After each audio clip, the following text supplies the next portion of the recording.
Good morning, good afternoon, or good evening, wherever in the world you may be in this age of Zoom events. I'm Evan Feigenbaum.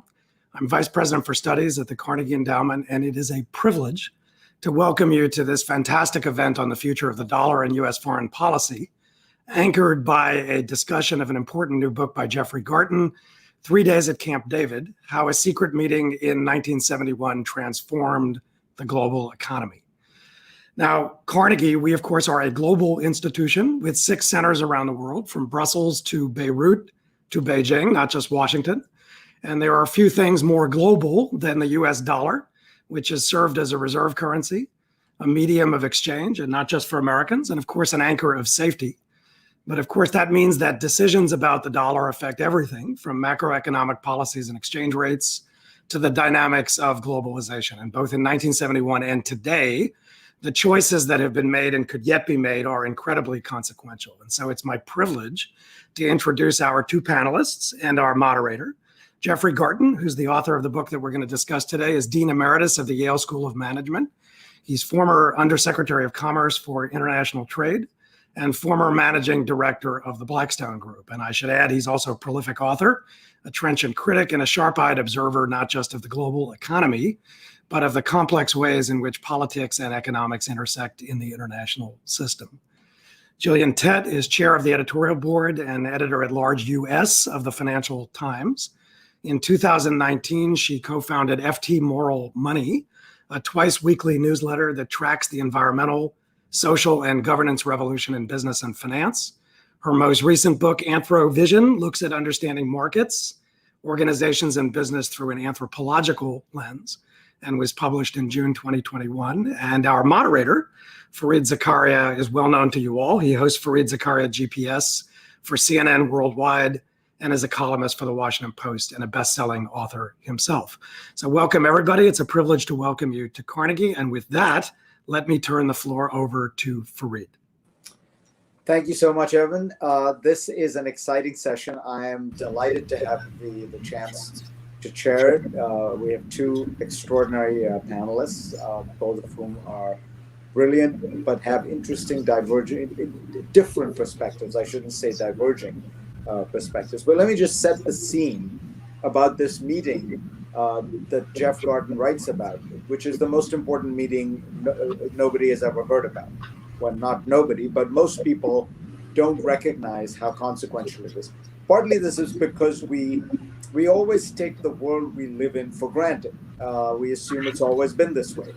But in fact, it has not always been this way. I remember growing up as a kid in India and being surprised to discover that when you travel to the free world, the Western world, currencies were still not convertible. Italy did not have a convertible currency. Spain did not have a convertible currency. France did not have a convertible. And what I mean by that is open, freely convertible, moving without any restrictions across borders. And that world was changed or began to change during this 3-day period because of this 3-day period. And it's part of a larger story of the world trying to figure out how to create a global economy with global capital flows. You know, if you think about it, globalization begins with the invention of tall ships in the 17th century, and it then starts moving toward a globalization of goods and services. Eventually with the internet, the kind of globalization of everything. But one of the central stumbling blocks has always been what to do about money. Because ever since the invention of currency, governments have wanted to control currency. And so in the 19th century, there was this effort and the 19th century was the age of capital. It's why Marx wrote his book with the title, Das Kapital. In the 1870s, you try this thing called the gold standard, and then it collapses. And then there is a resurrection of a fixed exchange system after 1945, after the Second World War. And then we come to 1971 and the 3 days that Jeff writes about. So Jeff, if I could start you off by, if you can set the scene for the world before 1971, then I'm going to ask you, what 71 brought. But before we get to all that, explain to me why you wrote this book. What brought, writing a book is always a intellectual, but also a temperamental issue. You're going to live with this subject for a long time. Why did you choose this one? Well, I've always had an interest in the global economy and in the intersection of economics and foreign policy. And I was sort of dimly aware of this one weekend where some very big decisions were made. And I thought that I could use a very finite period of time to reflect on something that was really much bigger in the way that you described the historical perspective. This was a real inflection point in post-World War II history. And I think I identified a meeting and a set of decisions which actually are probably the most significant ones deliberately made to deal with the world economy between 1944 and today. So since Bretton Woods and today, this Right. was the most important. Well, the most consequential. Yeah. So set the stage for us. What was the system and why was it in trouble, or why was it perceived to be in trouble in 1971? Well, the system was created at Bretton Woods. As everybody knows, the world was pretty much decimated by the war. And this was one of those rare times when countries could ask the question, if we could build a new system, what would it be? And the decision was basically a decision between the US and England to create a global monetary system that was based around both the dollar and gold. And the idea was to fix a rate such that $35 would buy 1 ounce of gold, and then to fix every other currency against the dollar. And this was seen as a way to create certainty and stability and predictability and to expand international commerce. And actually, it was fabulously successful throughout the 50s and the 60s. It was a system, this dollar gold standard, that really propelled the recovery of Western Europe and Japan from the war, a miraculous recovery. And it was a system that also created prosperity in the US of a kind we've rarely seen. It was middle-class prosperity. It was a kind of prosperity that did not lead to extremes of income and wealth, but really benefited the whole country. And that was the system that the Nixon administration had to reconsider in 1971. And why was that? Because as you say, it seemed, from my reading of it, it seemed a kind of improvement on the original gold standard and very closely related to it. But then forces seemed to get out of control because of actions of the Johnson administration in Vietnam, because of the spending. Explain what was the problem? Well, there were a few problems, and they all converged in the late 60s and in very early 70s. One was that because the dollar was exchangeable into gold, because the US had made this commitment, and by the way, the commitment was reinforced by President Kennedy and President Johnson. Time and again, they would say, the dollar is as good as gold. We guarantee it. Because of that, everyone around the world was very happy to hold dollars and use dollars, because in the back of their minds, they had an alternative if something went wrong. And no one was doubting the US commitment in those days.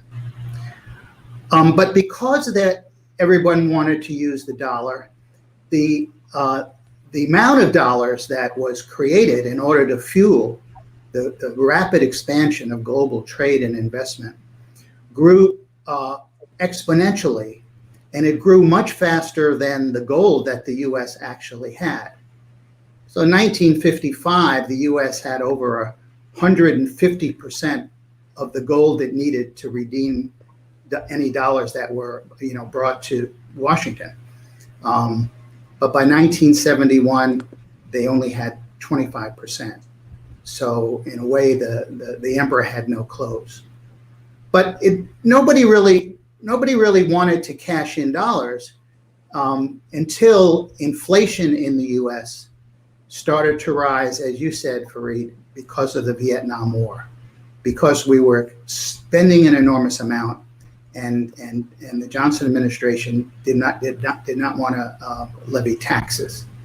So it was a combination of a huge number of dollars, a great supply, and the purchasing power of the dollar was diminishing because of inflation. And then finally, the U.S. experienced its first trade deficit in 1971, first trade deficit since 1893. And what that was a signal that particularly West Germany and Japan had become super competitive. And it looked like there was going to be a constant drain of dollars outside the US. And other countries were saying the US has to get a grip on its domestic economic policies to prevent such an enormous outflow. And that was the beginning of the crisis. I want to focus on something you said, because the way this story has usually been told is one of a consequence of American failure. And I think the way you told it strikes me as much more accurate, which is that it is a consequence of American success. That is to say, the global economy grew like crazy in the 1960s. And that, as you say, you go from 150% of the dollars needed to 25% of the dollars needed, going down to 10%, to 5%, probably we're now at probably 0.1% or something like that, right? So this was inevitable. Once the global economy grew dramatically, that you were going to have other centers of growth, and that the amount of gold available compared to the amount of currency that had to be issued was going to become more and more minuscule. But it was not seen that way at the time, right? It was seen. It was all seen as part of the inflationary policies of the Johnson administration. Later, it became wrapped up with the oil shocks, and it was seen as a moment of great U.S. weakness and vulnerability. Yeah, I think that's a really interesting perspective. There was a different viewpoint from the standpoint, say, of Europe and Japan than there was inside the U.S., and that also became a major political problem. Outside the U.S., it looked like Washington's domestic economic policies were very irresponsible. The Fed wasn't tightening money, so inflation was allowed to proceed almost unabated, and the U.S., in the eyes of the Japanese and the Western Europeans, the U.S. was doing nothing about its competitiveness. From the U.S. standpoint, it was, we have created this enormous success. You other countries, get off our backs. You have no idea how much we've done for you, how much sacrifices we've made. So there was a kind of difference in deep-seated perception about roles and responsibilities. Before we get to the meeting itself, Gillian, I want to ask you, what are your reflections on this period when you have looked at it, because you're a scholar as well as a journalist? What are your thoughts about that period, and is it as consequential? Well, I think it absolutely is consequential, and I would certainly hail the book as really being a fantastic way to draw attention to this very pivotal moment that, as you said, Fareed, everyone has overlooked for a very long time. And it was pivotal, not just because it really signaled a shift in the global power and shift in the role of the US, it also signaled a shift in the very nature of money and what was the nature of the trust underpinning money and what was the nature of the degree to which we are globally integrated as an economy is in quite contradictory ways. And I guess if I had to sort of sum up one of my main thoughts, it's that, people talk about political systems or economic systems. And in some ways, that's the wrong word to use because it implies you have a static system that's like a sort of engineering device that just stays there. And in reality, we have to recognize that political economies are more like kids with shoes. You can have a fantastic pair of shoes that fits a kid for a while, and then they grow up and outgrow their shoes, and it starts to pinch. And the question then is, are you going to be adept enough to get a new pair of shoes or to basically try and imagine what someone's wearing? And the story, what was happening at this moment in Camp David was a recognition that the world in general, and America in particular, had outgrown its old system, its old pair of shoes, and was trying to find a new one, which it eventually did quite adeptly, albeit after quite a few messy mishaps. And I think that's so relevant to where we are today, because today, the global political economy, the system, has outgrown its shoes, outgrown the kind of rules that was laid down before in so many ways, whether it's the rise of environmental problems, challenging our vision of economics, whether it's the rise of China, challenging the role of America, whether it's the rise of digital, changing our concept of trust and what binds us together and how money works. And so once again, we're at a fairly pivotal moment.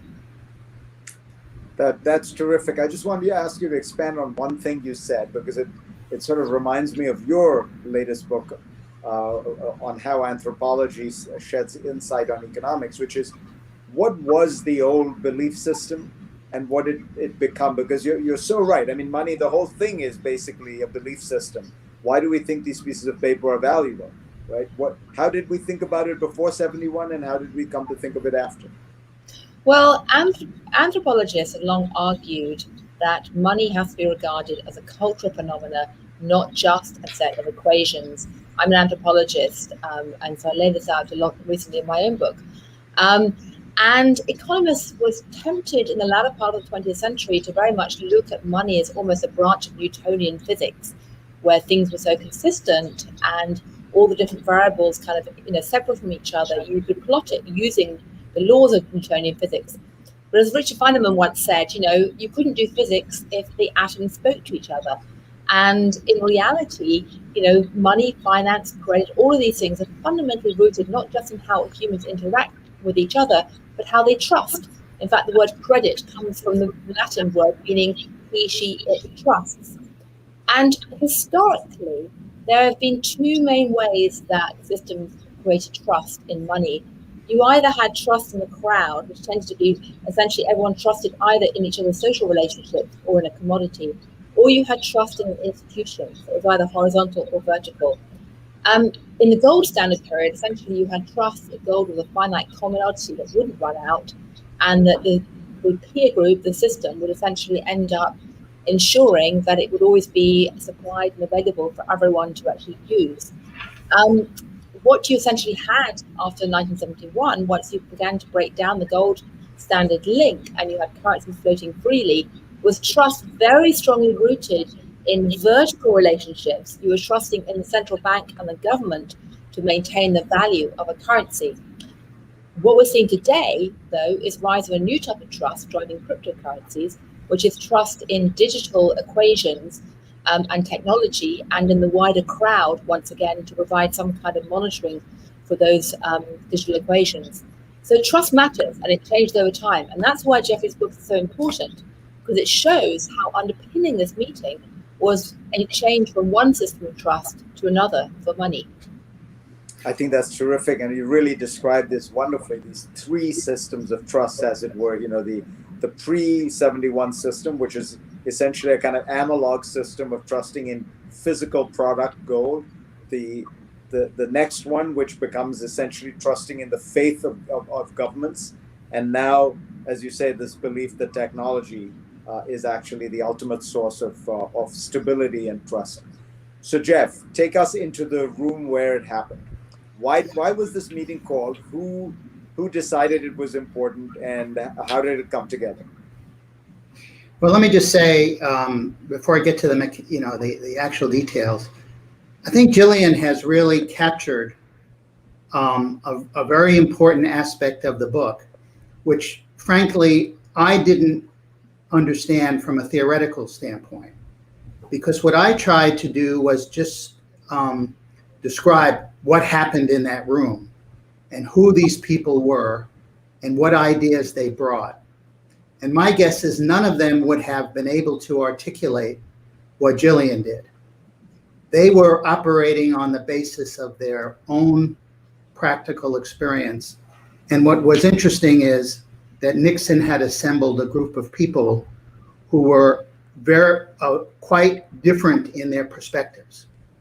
I think they were all very professional. They all had the national interest in mind, but if they had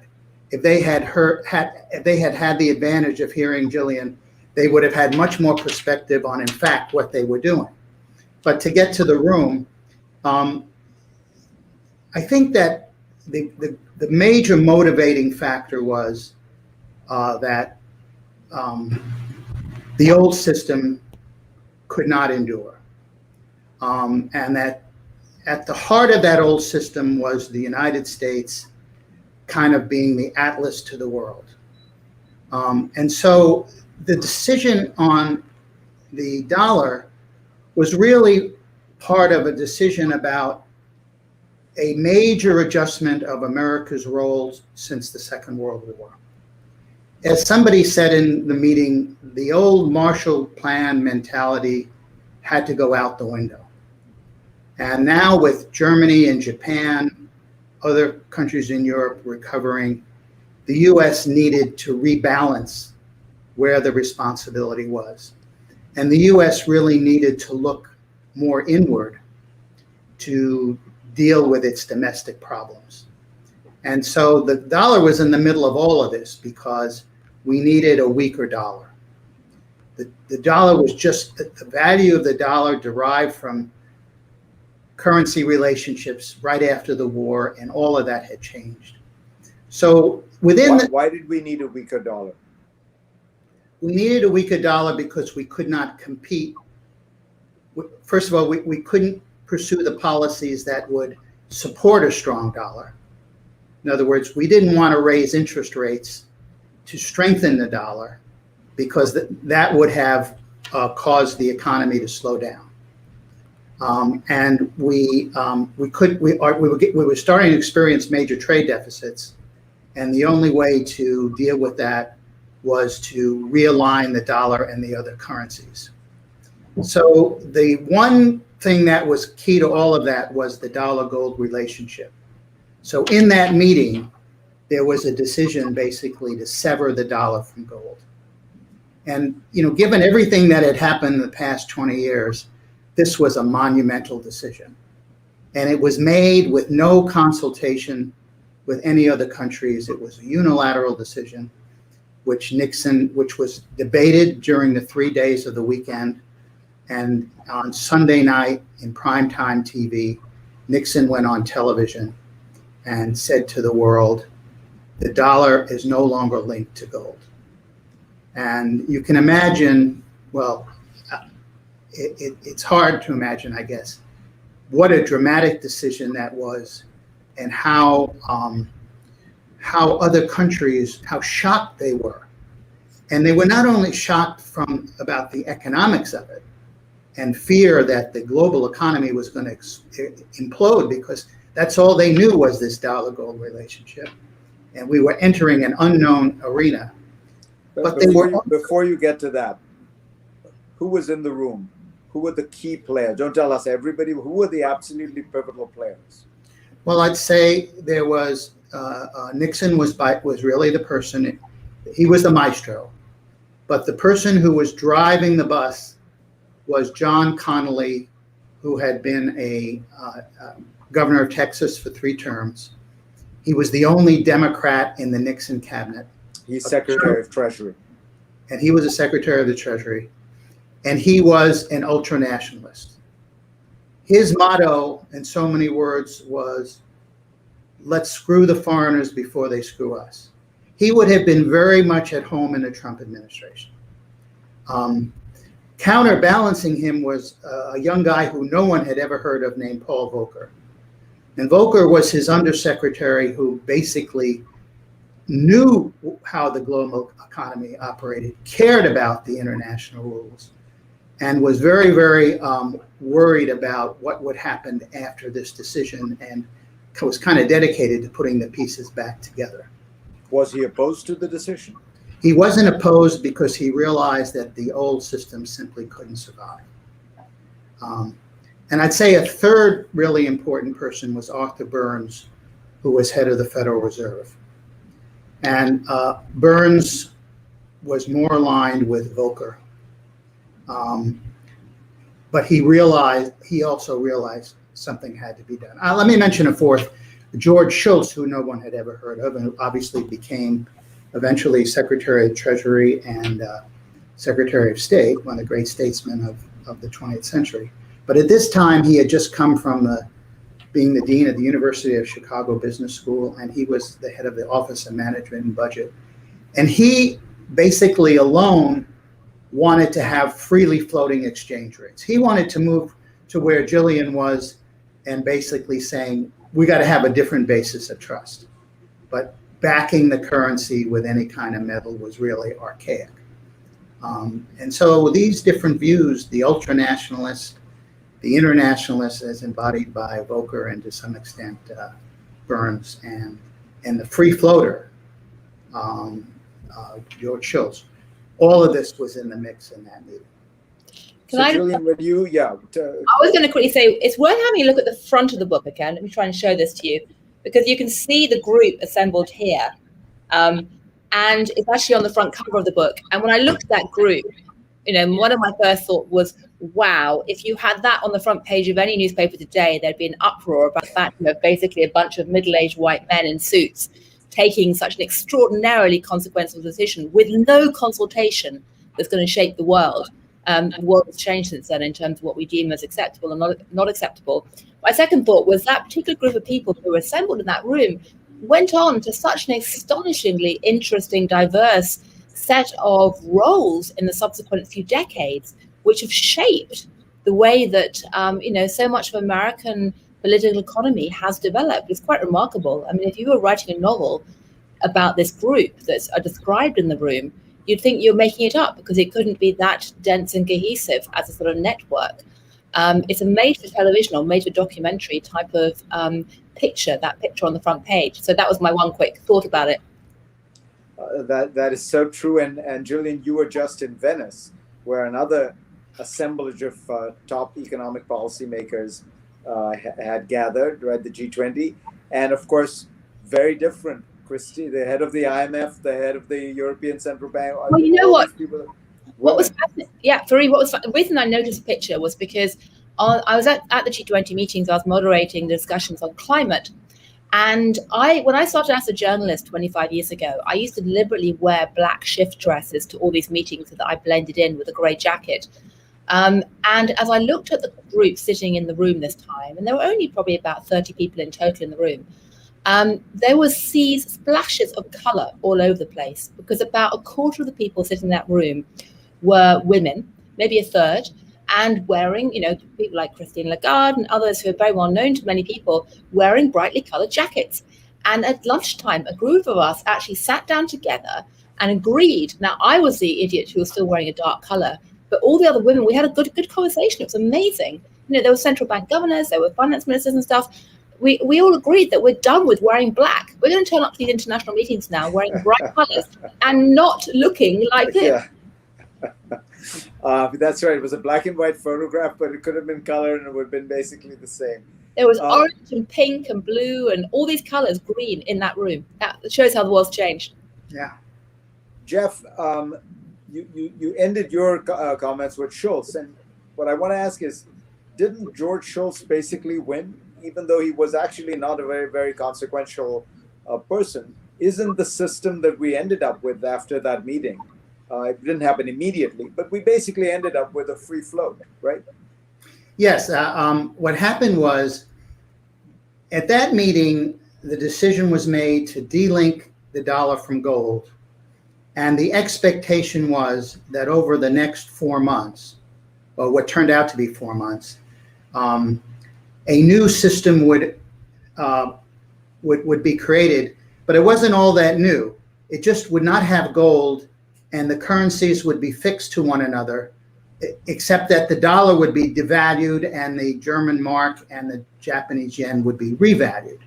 And that would give America a much bigger competitive edge. And in the event they just, over the next couple of years, they couldn't get that agreement. Or they could get the agreement, but it would fall apart. And so we were destined, George Shultz was right, we were destined for flexible or floating exchange rates. And one of the things that made it inevitable was the rise of OPEC and the quadrupling of oil prices, because that threw such a monkey wrench into the workings of the global financial system that no fixed rate system could possibly withstand that. So yes, in fact, the August 1971 meeting that I wrote about led to the system that we have today. And it's a system which some people call a non-system because there aren't very many rules. And yet, on balance, it hasn't served us so badly.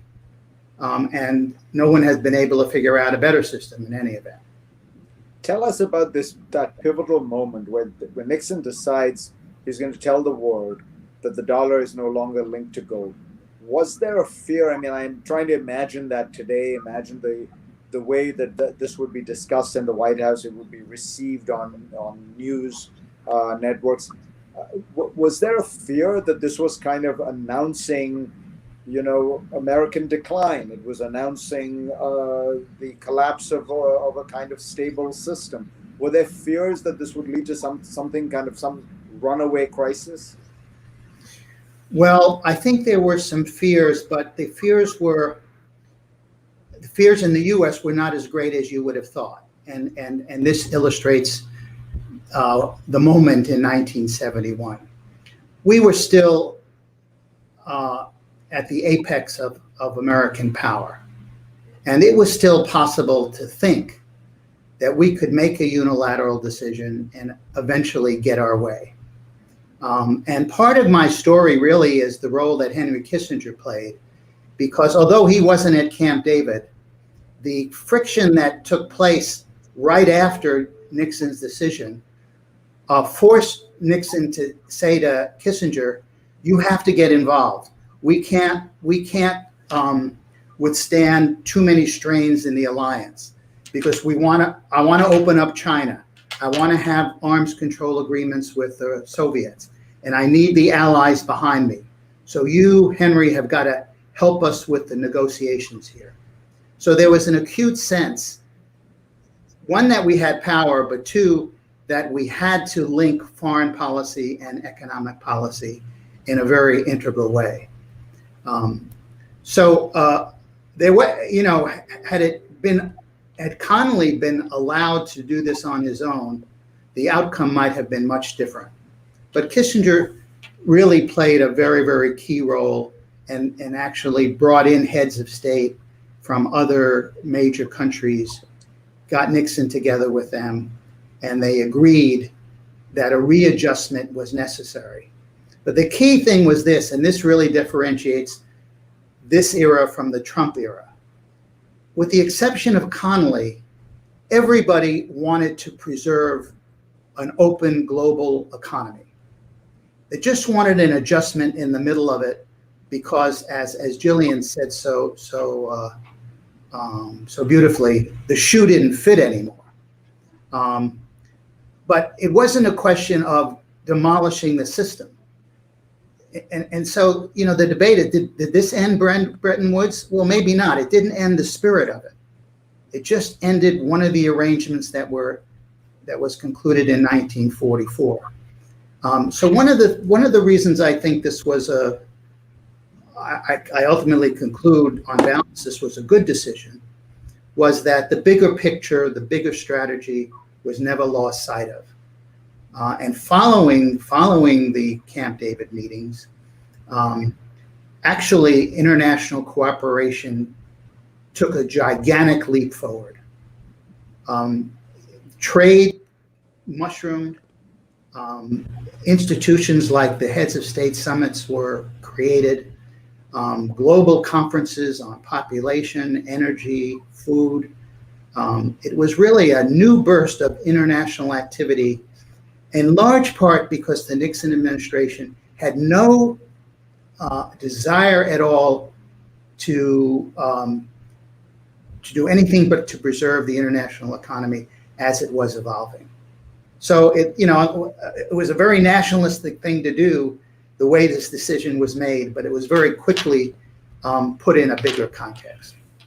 I think it's actually one of these fascinating paradoxes, because you put it exactly right. The entire impetus for the decision was nationalism and self-interest, but it really ended up creating the frictionless, seamless global economy of today, because it forced the free floating of exchange rates. It suddenly created this much more open, constantly adjusting system, which has actually been a much more global, genuinely global system. Gillian, I was wondering, when you listen to all this, as somebody who grew up outside the United States, do you think, where do you come down on thinking about this as a mark of American decline, the rise of Europe and Japan, or how to think about it? I remember reading Adam Tooze, the economic historian, and he points out that he regards this as one of the great pivotal moments. And in a sense, in a kind of classical hegemonic sense, it is American decline. It's America saying we can't be Atlas anymore. We can't hold the entire world on our shoulders. Is that a sign of weakness, or is it a sign that the world that it had been holding has gotten very big and very rich, and therefore, as I say, maybe a sign of success? Well, one way to look at it again is through this axis of trust, whether it's going to be an authority and leadership, whether you're going to have one based on vertical rule and a system based around an emperor. And in a sense, America tried to be the emperor of the world post World War II, or whether you're going to have a system based on empowerment of a group and checks and balances and mutual flows. And that, that horizontal pattern is essentially what drives markets. It's what we believe happens with capitalism ever since Adam Smith. And it's been the driving impetus, as Jeffrey says, for so much of the global growth in the last few decades. But America has fluctuated back and forth between trying to be an imperial power and being an empowering power. And I don't think it yet knows even today what it wants. After the 2008 crisis, people talked about a shift in the world, to use Ian Bremmer's wonderful phrase, from being sort of, G7 led to being G20 led to being G2 led, meaning China and the US, to being G0 led. No one's in charge. But in a sense, the idea that no one's in charge with checks and balances is what drives America's vision of capitalism, supposedly. Can I just say one tiny thing about Jeffrey's, another delicious detail in Jeffrey's book is about the fact that when Nixon went on to announce this to the world without any warning, he had broken into a screening of Bonanza on American television, which was fascinating, because almost the entire nation was watching it, because these were the days when the nation was originally unified around one media platform to all watch the same show.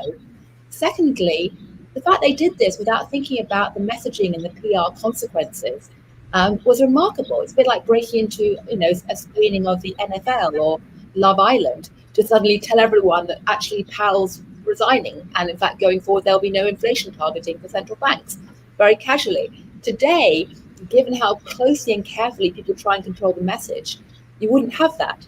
But it really was an extraordinarily delicious moment, which I think, again, got airbrushed from history, breaking into Sunday night live TV on Bonanza television show. Nixon, when they were debating whether to give the speech Sunday night or Monday night, Nixon was very worried about Bonanza because it was the biggest show in the U.S. And he thought that it could be that people would resent whatever he had to say if their program was interrupted. And I looked, I did some research on this, trying to find the content of that particular program, so I could get very granular. But it turned out, it was August and it was a rerun, and he knew it was a rerun, and he was still worried that you know, the lasting impression would be he took away something that most Americans wanted, and to, you know, the hell with the dollar and all the other stuff. He actually was more media conscious than virtually everybody around him. Let me ask you about the larger point that Gillian was raising, though, which was you've been in the White House yourself, Jeff. You also, by the way, served in Vietnam, among your many extraordinary accomplishments.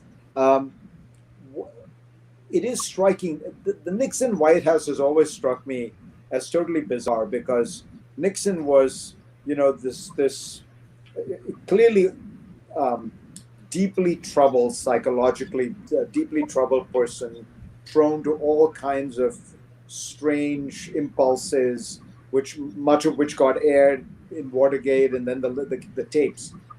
But the policy making in the Nixon White House was supremely rational. They spent a lot of time thinking about the substance. You know, you think about Nixon and Kissinger on China. You think about the 3 days you describe here. They didn't spend a lot of time worrying about the PR, as Gillian said. They were really trying to get the policy right. Are we romanticizing that period?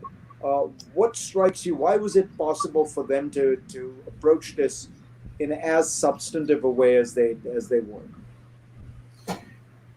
Well, I don't think we're romanticizing it, but I think that I'm vulnerable to the charge, because when you actually examine what was in the minds of various people, it was all over the place. And I think what held it together in you know, this weekend was the work that Paul Volcker did. Because for 3 years, Volcker was chairing a group that was looking at changes in the global economy and what would have to happen. And by the time they got to Camp David, there was a real body of analysis, you know, and I looked over all the studies that Volcker did, which talked about where exchange rates would have to go. But it was much more than that. It talked about what should be the content of future trade negotiations. How do we get from tariffs to non-tariff barriers? You know, it anticipated the need for more responsibility on the part of Germany and Japan. It anticipated what would happen in Europe with with more common policies and eventually a common currency. So that I think that they were able to do this fairly methodically because they had a common basis of information. They could interpret the implications differently, but they were arguing over the same set of facts, which, you know, it makes me very sad, because I don't know if that's how feasible that is today. Yeah. You know, they had their problems. I mean, somebody looking at this book would certainly say, I underestimated Nixon's focus on his own reelection, that he wanted to get the economy in better shape. He thought the devaluation of the dollar was part of this, and that's all he cared about is his reelection. I don't think that's true, but you could argue that.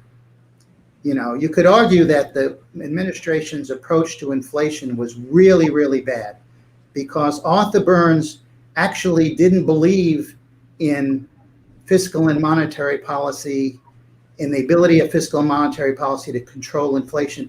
He thought it was all about labor negotiations. You know, we had very strong unions then. They were ratcheting up negotiations. It was feeding through the system. So Arthur Burns wanted wage and price controls, which he got, and which were disastrous.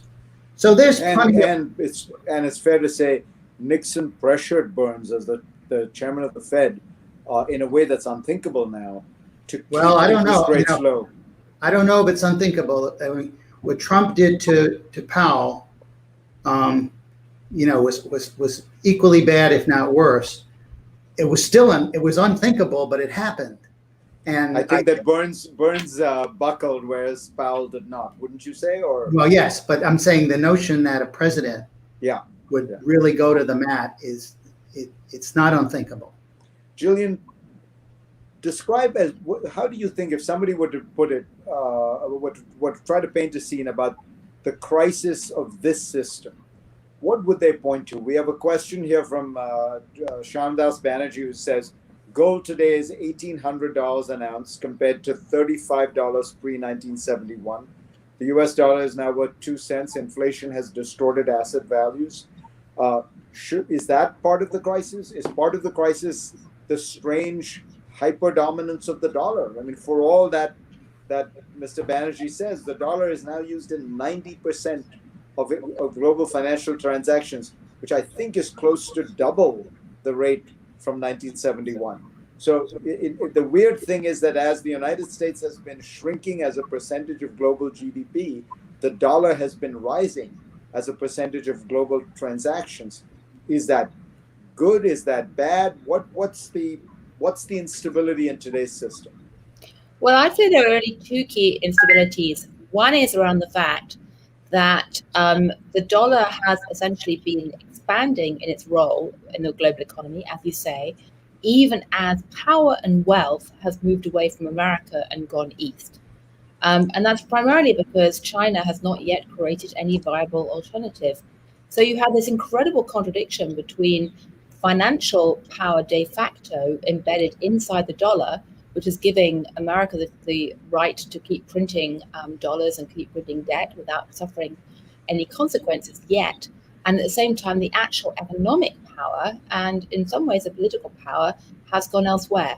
And that's a fundamental contradiction that will eventually, I would imagine, get resolved. But it's another case of the system outgrowing its shoes, if you like.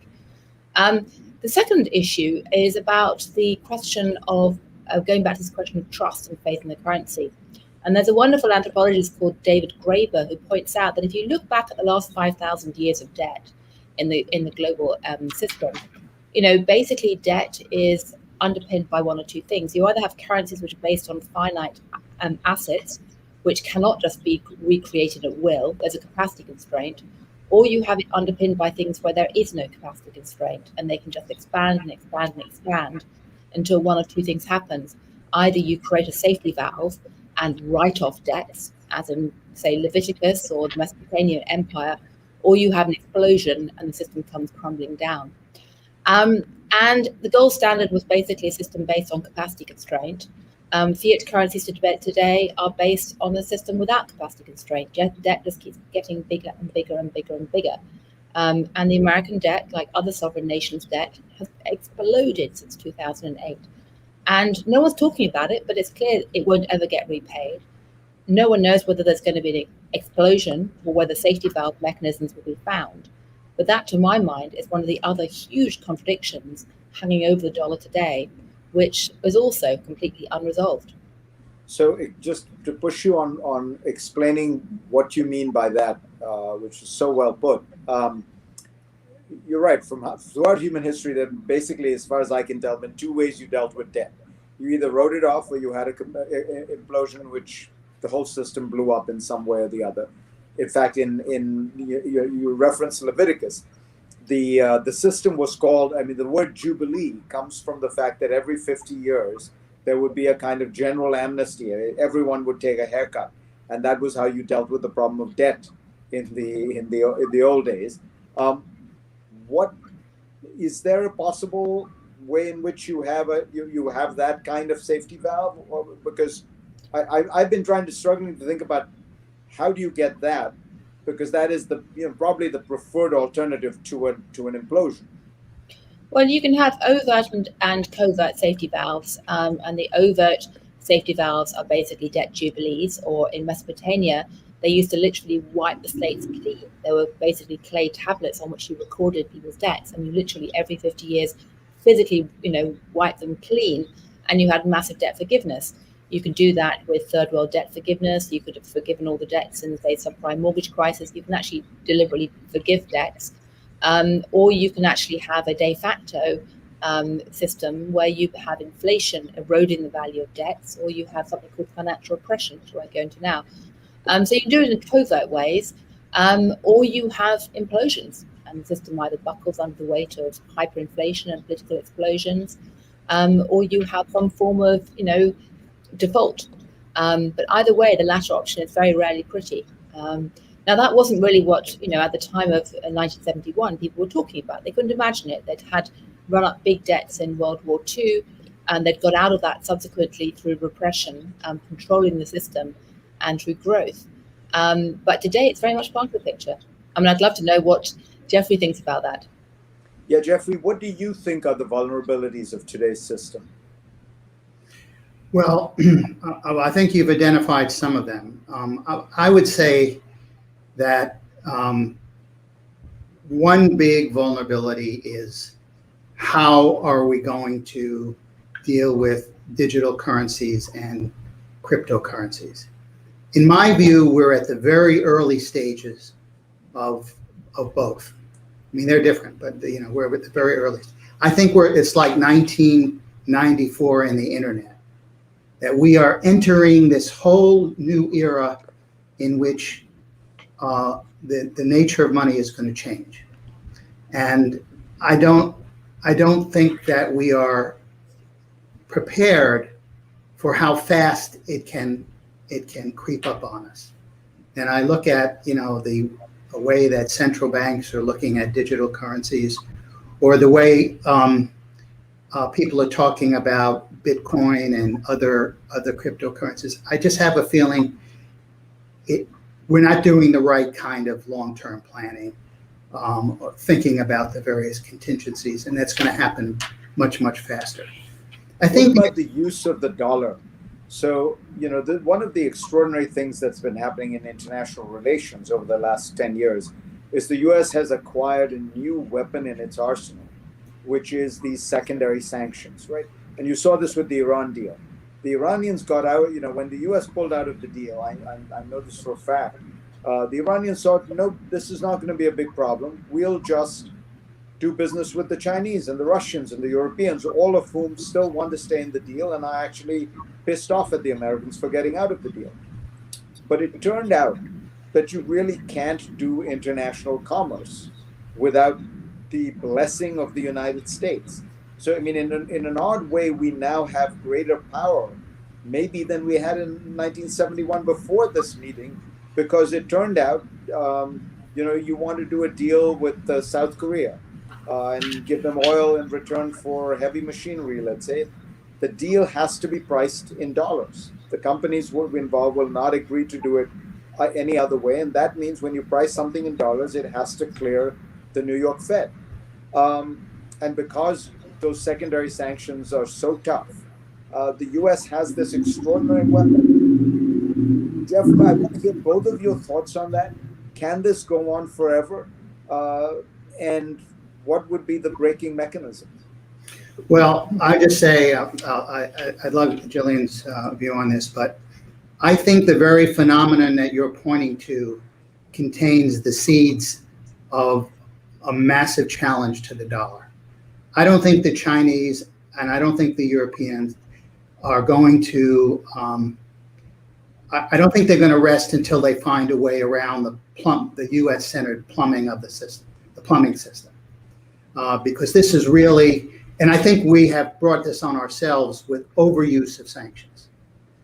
So if before you asked, where are the threats to the dollar? I think we have basically put enormous pressure on our major trading partners to think of a way around the dollar dominance for precisely the reason that you're talking about. But I'll pass to Gillian. I'm quick to make. Firstly, we have global financial organizations set up cope with a world of analog money, and we live in a world of digital money. Even before we have the rise of digital currencies, we have internet connecting finance and being cross-border, but we have mostly national regimes trying to run things. So that's a tremendous tension and dislocation. But secondly, I'd strongly agree with what Jeff said, that basically one of the things that's driving the rise of cryptocurrencies is a desire on the part of the Chinese and others to have a challenge to the US controlling the financial plumbing in the world. You have to imagine it as plumbing or circuit board with the dollar and the financial system right now. They want to build their own separate circuit board through digital currencies. But then you get to this fundamental tension at the very heart of the digital currency experiment, and going back to vertical versus horizontal power. that it was built out of horizontal power networks and horizontal trust, wisdom of the crowd, quite specifically without the interference of institutions. And yet things like central bank digital currencies are all about reimposing institutions into this mix.